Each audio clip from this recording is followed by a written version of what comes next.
Voici un hôpital public du Caire, l'un des nombreux hôpitaux du pays dont les installations souffrent de vétusté, d'un manque d'entretien et dont le personnel est débordé. La nouvelle loi autorise le secteur privé à développer, gérer et exploiter les établissements de santé publics dans le but d'améliorer la qualité et l'efficacité des services.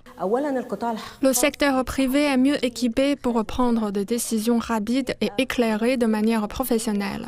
Ils se développent constamment, sortent des sentiers battus et ne sont pas limités par la bureaucratie et la paperasserie étatique.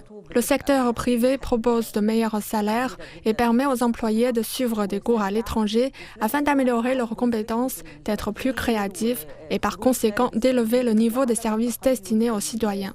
Selon le ministère de la Santé, 116 hôpitaux publics seront offerts au secteur privé pour un bail de 3 à 15 ans. Cependant, cette loi controversée a rencontré une certaine opposition. Le secteur privé ne cherche qu'à faire des profits. Il améliorera les installations publiques à un coût élevé et augmentera ensuite les prix pour amortir ses investissements. Je préfère que le gouvernement modernise et gère les hôpitaux publics pour les pauvres, tandis que les hôpitaux privés s'adressent aux personnes aisées qui peuvent se permettre de payer leurs coûts. La majorité des personnes qui fréquentent les hôpitaux publics ont de faibles revenus. La hausse probable du coût des services de santé divise les habitants du Caire concernant la nouvelle loi.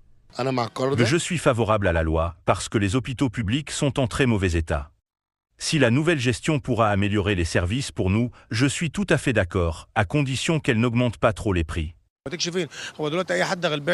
Je suis opposé à la loi si elle signifie l'augmentation des prix.